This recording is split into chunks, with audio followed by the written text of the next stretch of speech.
Hi, students. This is Professor Laney, and this is your Chapter 1 video lecture.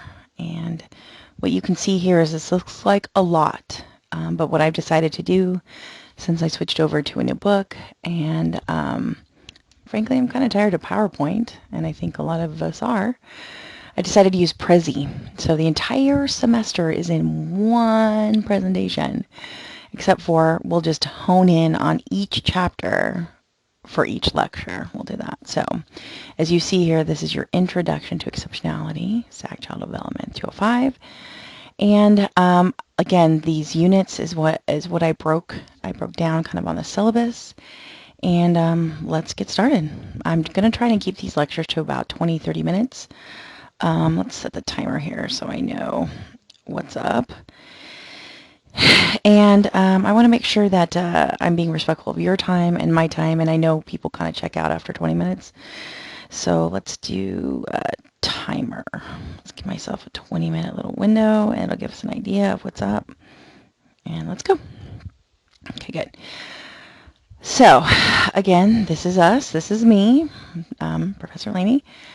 This is our book, just to make sure that we know this is the source that this presentation came from. And I broke it down into chapters. Look at chapter 1, 2, 3 is units. Sorry, I broke it down into units, which is comprised of chapters. Chapter 5, 6, 9, 10 is another unit, and 7, 8, 13, 15 is unit 3, and then 11, 12, 14 is unit 4. That's just how it kind of makes sense to me, and I think that's how those categories can be grouped, or you'll see them together. We call it comorbidity, or happening simultaneously, or having multiple challenges. Again, that's us. Let's get into Unit 1. Let's see. Chapter 1, Thinking About Exceptionalities. Now, again, yes, we can think about things all day long, but we really need to look at where we've been and where we're going. So my philosophy for the book and lectures is that I'm not going to read it to you. I mean, some of the things I will, but you have your book in front of you. I'm hoping that you do, and I'll kind of point you where I got this information. Everything comes straight from the book, except for there's a couple of little things that came from my brain, but I'll share it with you that way. But I really want to make sure that you guys have access to all the information, which is really the book. Okay, so each chapter has a little bit of an introduction, and this one talks about, again, current issues, historical issues, and the battle that's been being waged this entire time. I mean, whatever we think of race relations, the disabled community has had it and is still fighting, and I guess we're still doing that with race relations as well, but we'll also talk about what type of support services, and really the outcome or the goal is to have everybody have the best educational experience as possible so that they can either go forward in their education or just have a good life. And isn't that what we all want, right? And it's only fair that we're fair. Okay. So the first part of the chapter is disabilities and social justice. And I really just followed the book here. And I've also color-coded everything. So anytime you see like an intro, it's going to be green, and anything it's like text will be white. Web links will be orange. Course terminology will be in this kind of a pinkish red. And then anything that they reference to a movie or something, I'll put in blue. And then down here is the weekly journal assignment. So let's get into it. This section actually covers attitudes about people. They're getting more positive, obviously, and we still have a challenge ahead of us. But if you've taken the bias class, or if you haven't, I would suggest that strongly. But again, we've talked about what does it mean to be disabled, and what do we think of that for really? I mean, really. And what are today's students looking at? What do we have to? What do they have to do, or what does it have to look like? And is it getting better, or is it getting worse? We'll see. So yes, have outcomes for individuals with disabilities or special needs improved? Yes, outcomes, yes. We have less dropouts. We have more students graduate high school, even go on to college, which is great, and we'll talk about how many that is. And then holding jobs, which is great because everybody deserves the dignity of risk and the dignity of life, and we'll talk about all that soon. There are a lot of different things that have been put into place so that students like this can be successful. We can expect more from them because guess what? They can do more and they want to do more. We all have better attitudes too, and I've seen it in media. I've seen it, like our book talks about Glee, but just anything. I mean, I've seen a lot of independent films with people with disabilities, and it's more commonplace now. And even though we've made a lot of, successful changes, there's a lot more to do. Okay. And I put here, this gal's an advocate here, and so is this gentleman. But my ability is stronger than my disability. That's huge. So think about it. I mean, we all have challenges to face, but do you want to be defined by that? Maybe if you have a crooked pinky or something, so you're just in the crooked pinky category forever, you know? So let's think about how we're talking and how we're considering. Okay, so these course terms, anything that's a course term that's bold in your book, you will need to know. I usually make sure that I get some of these on the test. I don't try to do just definitions and terms, but something like this, social justice. It's talking about equality for everybody, not just race relations, brain relations, neurodiversity. Instead of diversity, it's neurodiversity. And guess what? We are all neurodiverse. The web link comes from the book too as well. This is the National Organization on Disabilities. A lot of cool information in there. And then the report on the progress of IEDEA. Has it really worked? And this is where you're going to find that information as well. The book also mentions this this movie from HBO. I don't have HBO, but if it shows up on Netflix, I can watch it. And our weekly journal assignment. Again, you're going to see the journal when you look in the journal section or look at the weekly module that opens at 8 a.m. every Monday morning. But this is part of that. So it's a double. So it's going to be in the journal section on Blackboard, but it's also going to be here. You can watch this video now, or you can watch it later when you click through the journal. This is Stella. She's also a disability rights activist. She's fantastic. It's going to make you really, really think, and it will use course terminology. Fantastic. Oh, by the way, she's Australian or New Zealander, and she has an accent. If you need help on any YouTube video, just hit the closed captioning, and you might be able to understand her better. I think she's fine, but sometimes if you're still kind of your ear's not catching it, you can use closed captions. And we'll talk about that as a tool for all of us as well. So the next section is perceptions matter. So at least three perspectives can be used when talking about people's disability. It's kind of like the theory, we talk about child development theorists and Vygotsky and Erickson and things like that. But there are three different perspectives here. Of course there are. Perceptions and attitudes really do influence how we consider them, how we consider us all, and how we treat people. Okay, and it does make a difference. Okay, so really, if we raise our children or if people are taught to fear differences, then things aren't going to change. So it really is a way to create opportunities, is to open up that language and really try to be as equitable as possible. It talks here about the bell curve or the normal curve or the averages, and this is kind of what that looks like here. Most people, even if I'm measuring how many pairs of jeans somebody owns in America, right? Most people are going to fall into the middle, right? So maybe someone over here is like 500 pairs of jeans, and this person's like 1 or 0.5. Most people will be somewhere in the middle. So when we're talking about performance, we're talking about, students, maybe intellectual disabilities or physical capabilities, but average people are right in here, right? These are people who are okay in school, maybe down here a little, not so great at everything, but over here a little bit easier at everything, okay? And down here, these are roughly IQ numbers, right? So yes, the average IQ in America is 100. Yeah. Does that seem high? Does that seem low? And actually, I like how they put the one standard deviation. This is about the average IQ of all of the American presidents combined. So no matter what you think, it's here. And this correlates with about a master's level education, or maybe a lawyer, somebody with a JD or something like advanced. So somewhere in between 100 and 115 is like a bachelor's, and then AA somewhere in here. So it's all kind of grouped together. Let's see what else we got here. Oh yes, another course term. The three perspectives you're going to need to know is the deficit. Are we measuring people against something normal? And what is normal? I'm not normal. You're not normal. What's normal? Right? And the sociological perspective is really that disability is socially constructed. We tell people how disabled they are, right? But what if you ask them? Do they feel like they're disabled? Watch that video of Stella. She's great. And the cultural perspective is really looking at what is considered a disability in each culture. I mean, I do know that in my traditional 205s, I really get into a debate about why certain cultures don't get their kids assessed and they don't want their kids in special ed.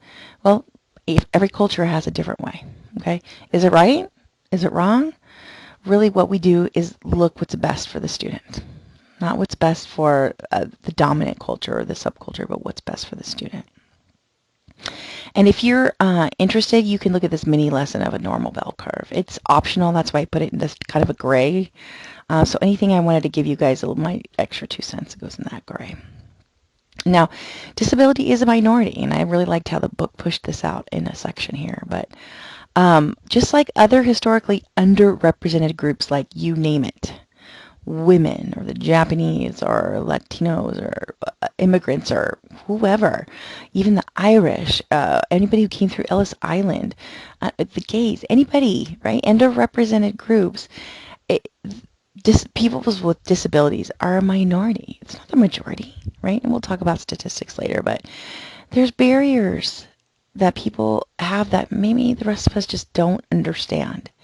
And so we have to look at how we could open our understanding, broaden our views, and help people no matter what, right? Now again, are there similarities among experiences of people with disabilities and other minority groups? Yeah, right? Really, when you deny access to one group of people for no reason, that is discrimination. And in our country, there used to be a lot of inaccessible places, and we'll talk a little bit more about how that evolved as well, okay? So Brown versus Board of Education, in fact, our book talks about that a little bit. Brown versus Board of Education is the one that ended segregation. Now you see those black and white films where, there's people of color and they're crossing the lines in the Deep South. It was a big deal. That was actually my parents' age. And it was still formidable. And I know a lot of people still kind of have some of that old school attitudes. But after Brown v. Board of Education, that really kind of opened up who else is not getting a fair shake, right? All right. And then disability advocacy is really, since the late 60s, 70s, 80s, has really been a big deal. So you may not have noticed it, but it's there. And handicaps are challenges or barriers placed by others. Like when you have somebody say, oh no, you can't rollerblade. You don't know how to do that. Really? How do you know? I haven't even tried. Let me try first, right? So handicaps, that's part of that disassociation between me and you and us and them, right?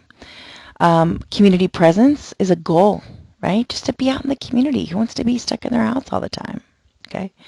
And the World Institute on Disability is really cool because it talks about disabilities in other countries. And by the way, even though we've got a lot of challenges, there's a lot more challenges in other countries. Words matter. This is huge, okay? I really want to make sure that you guys, this is the number one thing for Chapter 1, is people first language, okay?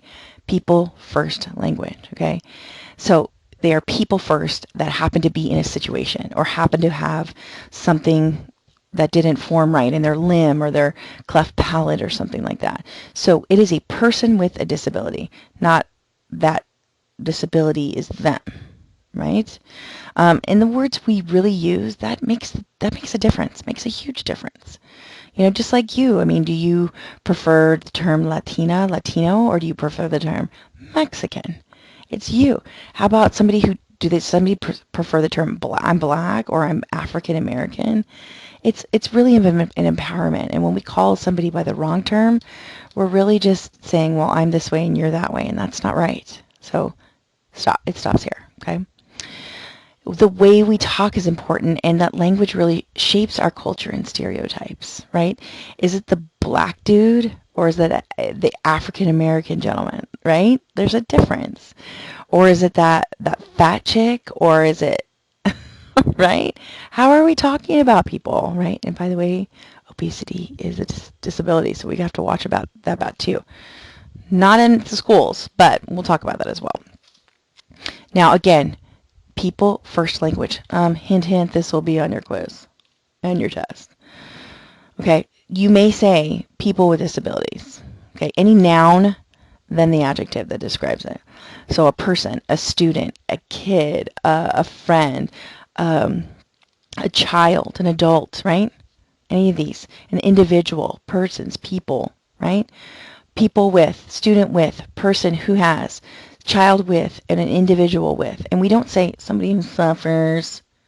How do you know they're suffering? Right? Somebody who's suffering with HIV, do you know if they're suffering? I've met guys who own houses and cars and they're not suffering, right? What about, we don't say the disabled. We can say the disabled community or people with a disability, okay? We don't say a learning disabled student. That's the adjective for the student. We would say the student with a learning disability, okay? The person confined to a wheelchair. Just wait. When we come to physical disabilities, I'll show you a video of a woman scuba diving in a wheelchair. I don't think she's confined by any means. By the way, I tried scuba diving. It's really hard, right? Person who suffers with cerebral palsy. I have a friend with cerebral palsy, and she's got cojones the size of my house. And she's got it going on, okay? Don't ever underestimate somebody with cerebral palsy just because they can't control all their muscles. Oh yeah, she's got the most fantastic self-esteem I've ever met. Retard? That's a no-no. That's like the N-word. We don't do that anymore, okay? An autistic individual? Again, that's, no. This is getting ridiculous. A person with autism, a student with autism. You don't say the Asperger's kid, the Aspie guy, right? The Asperger. No. Okay. So again, we have to look at basic guarantees. What is the same? What can we really count on? Okay. And here, is there exclusion in society? Yeah, there is. Okay. I can't even describe to you what it used to be like. And there are some video clips at the end that were, suggested by the book. But in my personal family and growing up, my aunt was Down syndrome. She was born in the late 50s. And when that happened, your child gets placed in a home. You don't have the option of even raising them. They're institutionalized immediately. Think about that for a second. My aunt, so maybe if you had aunts, right, you're not allowed to live with them. So it wasn't until quite some time later, she was a little bit older, that my grandparents could have her on the weekends. And they were older, and that's kind of what happens with Down syndrome. But it was really interesting that it's part of our culture, but it was also our culture just to kind of like lock them up and throw away a key. So what I did is I put the video from that was suggested to the back of the book. It's in there, and Geraldo Rivera's in there, where he pretty much cracked the lid on some institutionalization, and after that, legislation completely changed. It's fantastic, okay? There's still a lot of discrimination, and we're moving forward, but let's see what we can do, okay? So why does the U.S. government pass national laws that provide people with disabilities with basic guarantees in society? Why do they do that? Because laws are created to protect people. Now, sometimes they don't always come together in the right way, but they are created to protect people. And again, we all are trying our best, and some days are great and some days aren't, but okay. But when these kids or people were institutionalized, they came out with zero skills. Sometimes they couldn't even talk. And now you see kids who are maybe on the mild intellectual disabilities who have a job, which is fantastic. And my aunt was able to have a job, except for I have some great stories, but the best part about her having a job is that she would be putting like stickers on cans at like Big Lots, And all of a sudden she'd be like, yeah, I just want a donut. And she would just leave. So I'm kind of laughing at it, but that was a big deal because, you can't really just leave, right? But they would just find her at the end of the shopping center just hanging out with the homeless dudes having donuts and coffee. So, I mean, there's a lot of personality there, and she had a great life, and it was really good that we could get her into the world instead of just kind of in a group home, and we'll talk about that a little bit too.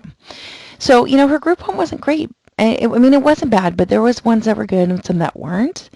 And if she was a little, oh, I don't know, had strong personality, they would just up her meds and make her, kind of blank out and be a zombie. And it was really sad. And I was a teenager and I was seeing how she was mistreated. So it was not easy, right?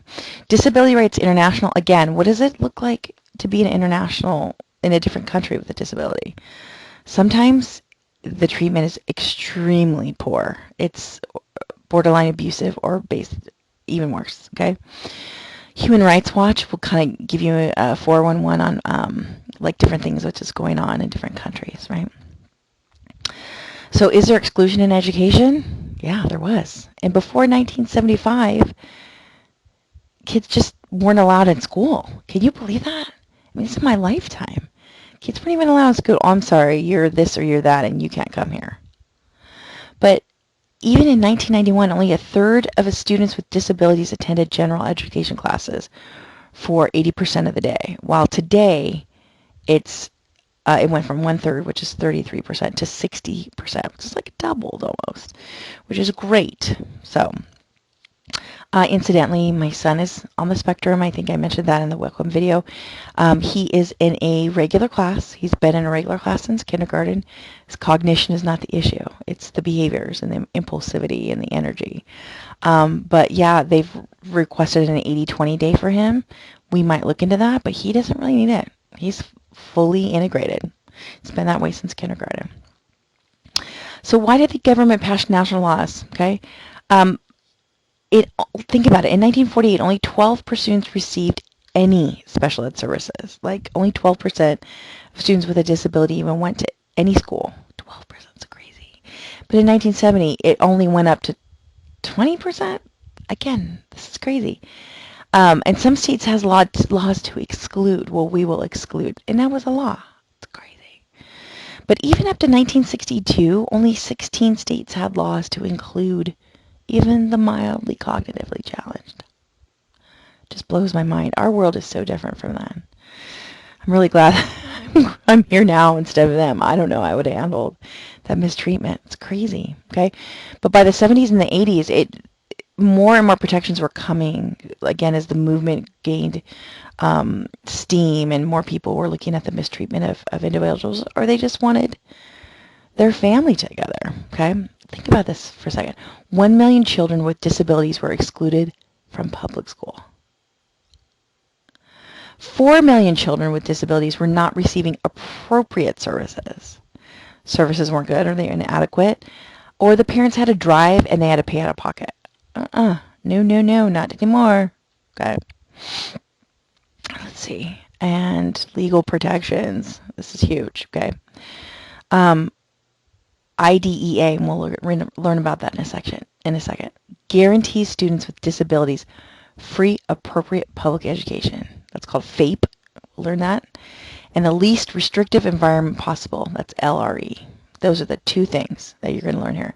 IDEA is like the top of the pyramid, and then you're going to have FAPE and LRE.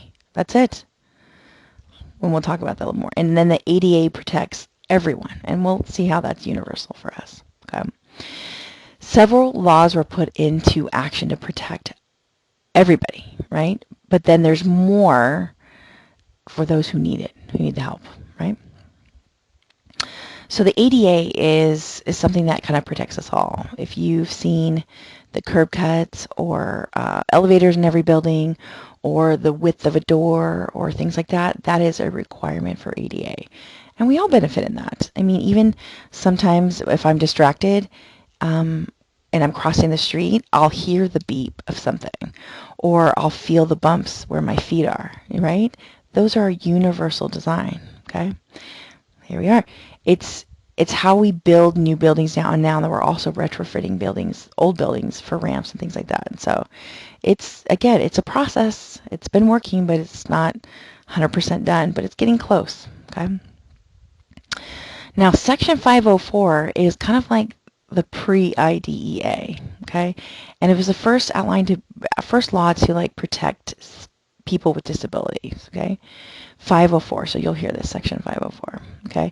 And it really kind of outlines accommodations, okay? How do we accommodate a student, okay? And there's a lot, and we'll talk about that. Depends on the challenge, right?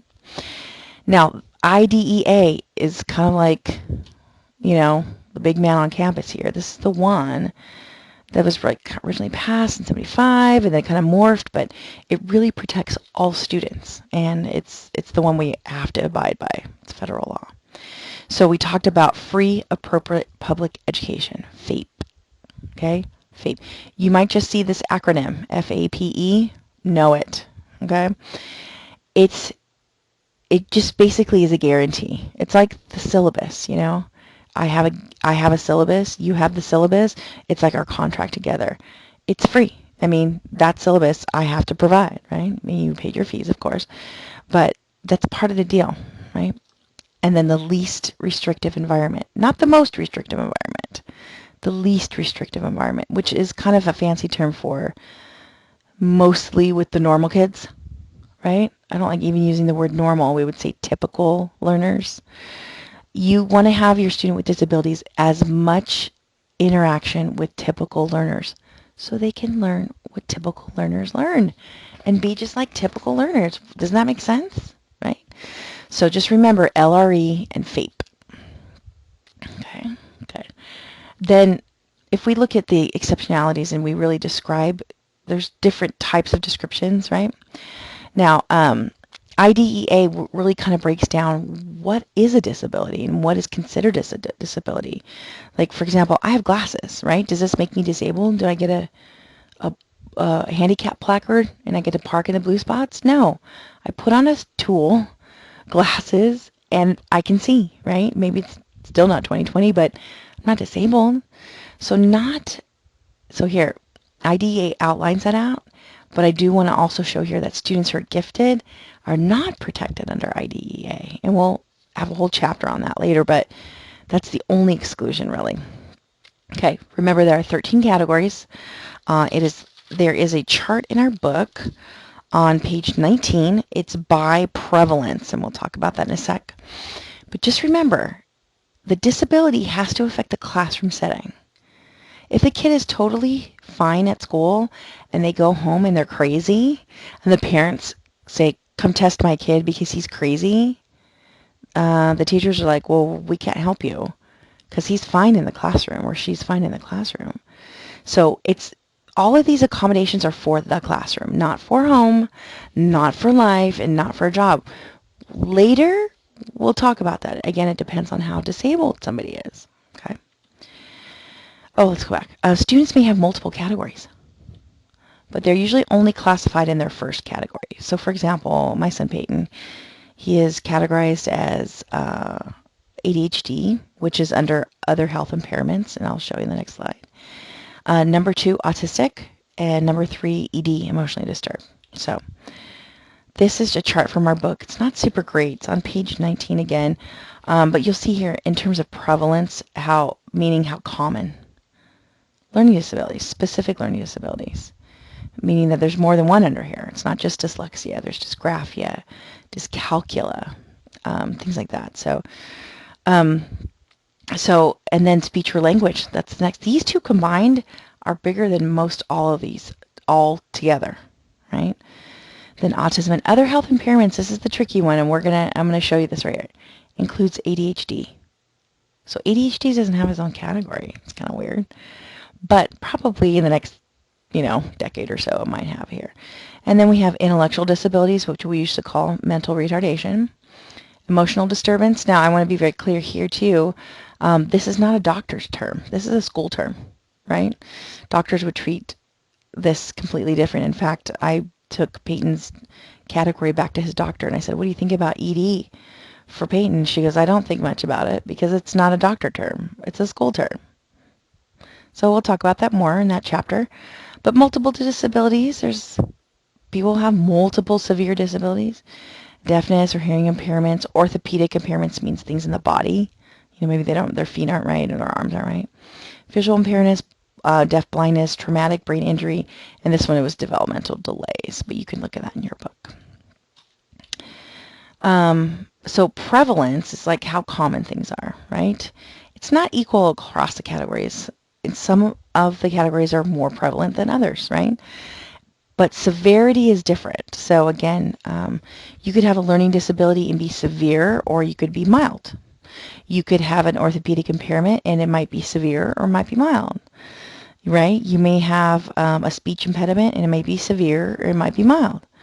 So just because it's common doesn't mean it's severe, okay? Now, again, some students have more than one going on, and about 10% of any given student body population is identified with a disability, and that's okay. And that's the same as your college classrooms and the same as a family gathering. 10% is about common for everything, okay? Now again, prevalence is how common something is.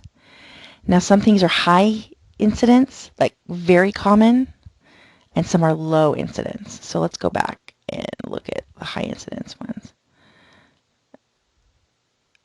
Did I skip it? There we go. So up towards the top, you're going to see our high incidence up here, right? Autism is increasing. Some of these are actually decreasing up here, and we'll talk about that. And I have another way of looking at it.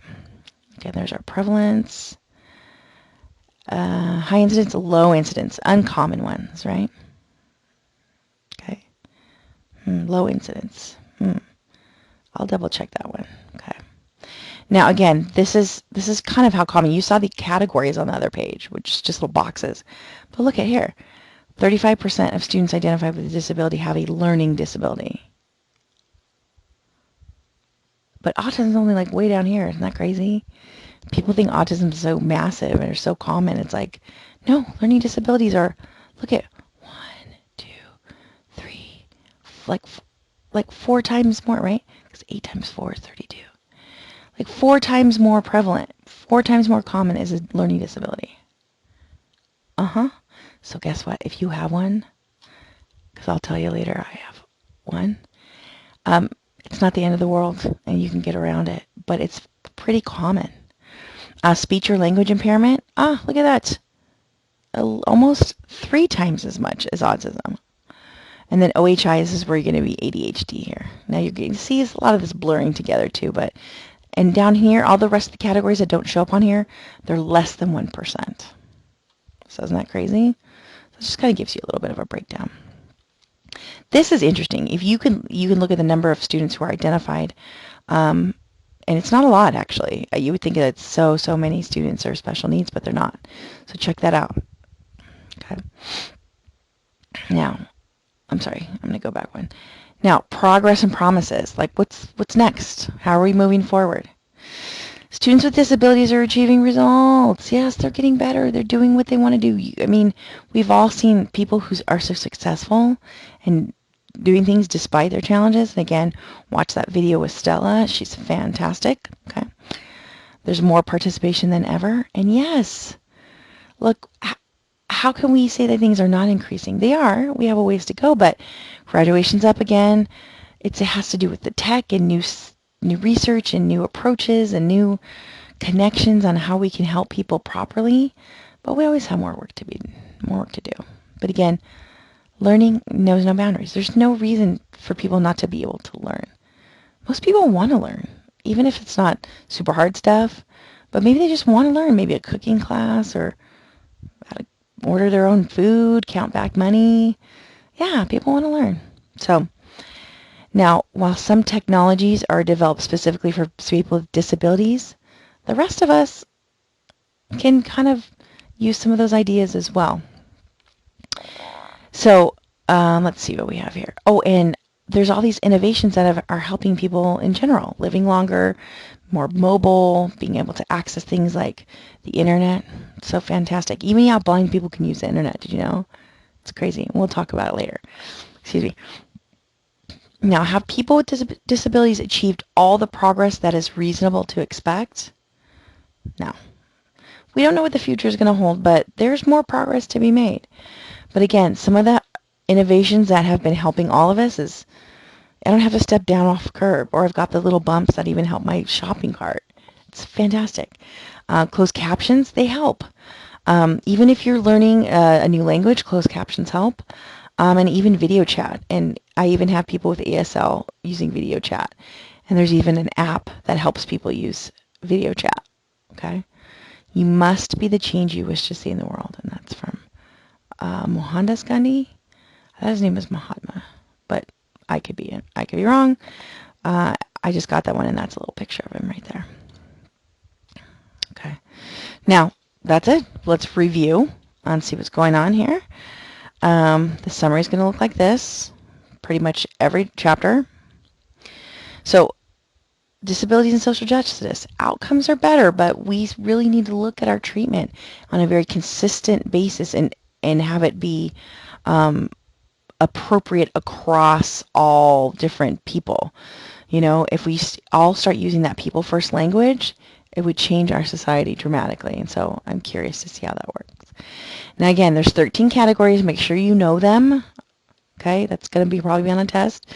And students with giftedness are not protected. Okay, and when adults are identified as disabled, the categories aren't as specific. So these specific categories are really, again, for the school setting and really looking at the level of impairment and where the challenges are and where that is appropriate to help for the classroom. Okay.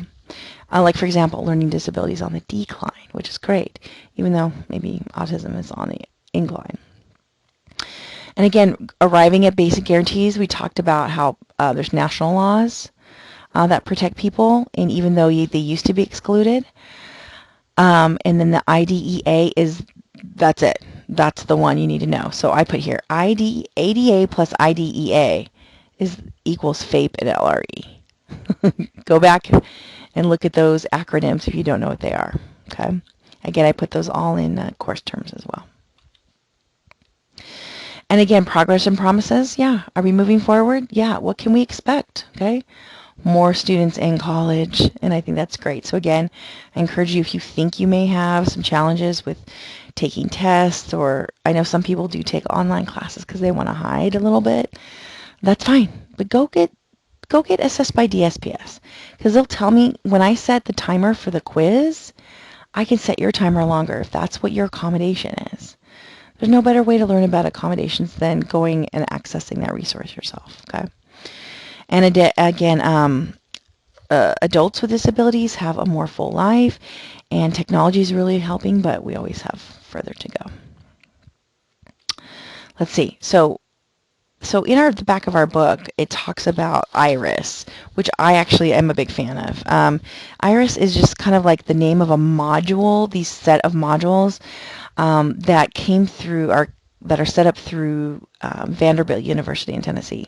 And I'm a big fan. I have a friend who just graduated from there, and I think they do a really good job. And there's a lot of research that they're doing on, alternative minds and different types of students and different types of disabilities. So I will most likely be assigning some parts of the IRIS activities that they suggest, not all of it. It's like you go into like another portal, and then there's like little tabs and stuff. So I'm going to place that once you see in the discussion board. It'll walk you through it, and then you're going to answer questions in there in the discussion board. But do your post by Wednesday and make sure you respond by Friday. Okay. Let's do Friday at 8. Yeah? Okay, good. And this was the recommended websites from the book as well. But look at this. There's these really cool Parent Center Hub. There's some cool stuff on there. And Gifted Kids, maybe that's you, or you got a cousin or brother or whatever. But this is the one that I recommend, Rights Law. It's a really good one. My attorney recommended it to me, and she also got me this book called Emotions to Advocacy. Not kidding.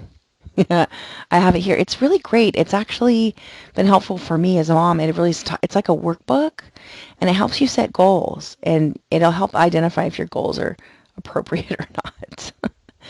So these are the videos that the book also outlines on page 27. It's all of the videos. Let's see. Yeah. So this, I try to do it in order. Senator Harkin, It's Our Story. This is a nice little history piece. Let's see. This is Maria right here. I'm sorry. Disability Rights Movement. Yeah, here. Oh, wait. Let's do it this way. This is Senator Harkin. Maybe I'll go back and put titles in there. This is the deaf president now. That's awesome. This is a little history here. This one right here is the one that you want to watch that has, it's a little hard to see because kids were being just neglected, but that's where Geraldo Rivera got his big start. I mean, he really cracked this. It was like a huge expose. It was kind of like the biggest scandal of the day. And then this one right here is Think Beyond the Label Marie. This is Rachel's story, I believe. Let's see. Oh, no, this is the family campaign here. Disability awareness. Let's see. Oh, no, I'm sorry. This one right here is Rachel's story, and this one's Marie. This is fantastic. She actually has actors in there you might recognize. But it's really good. I would suggest to watch all of them. I'm not requiring it, but it really kind of gives you a rounded idea of the entire chapter. So altogether, maybe all of them might take 30 minutes, maybe. So go ahead and click through those because it'll give you, the one from Gallaudet is really, really wild. The entire student body got together, and it was just this huge issue that the president of the university wasn't deaf enough. Yeah. Is it possible to not be deaf enough? Yes. Because she wasn't fully a part of that culture. So that was a big deal. And hearing about, when watching these people really talk about how they feel like their world was coming to an end. I mean, it was almost like aliens landed. I mean, it's a really big deal. So go ahead and check those all out. Now, I use this for resources as well. This comes from the book, The Agencies and Organizations, Council for Exceptional Children. These are links here for all the different Pacers, a cool one. This is kind of a parent hub. And so check that one out. The professional journals, which is like magazines. We do have an assignment for getting a magazine, doing a magazine article. So make sure you could check these out as well. And again, that was like the end of the chapter, is the review part.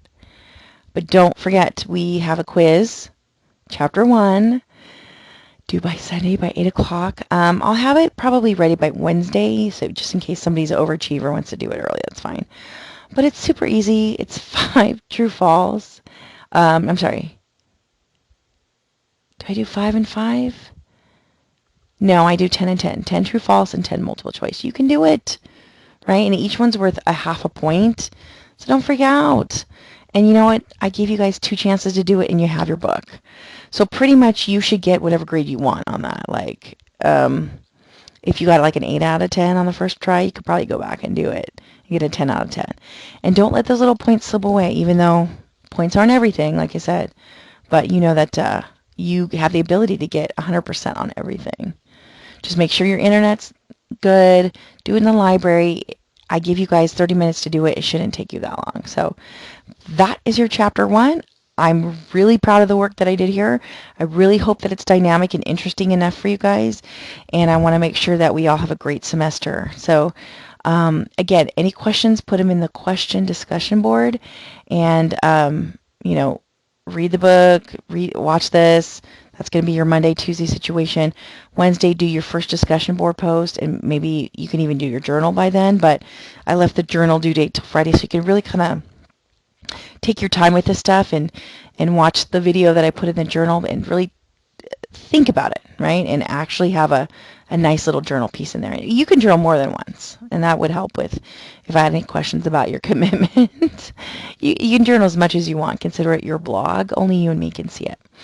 And then by Friday, you're going to finish up the discussion board. Journals due for sure. And by Sunday, the quiz. So you have some time, right? You have time. It's going to be fine. You guys are going to be great. And just don't forget, I dropped the lowest discussion board, I dropped the lowest journal entry, and I dropped the lowest quiz. So if this is not your day, this is not your chapter, you're going to be great, right? See you soon.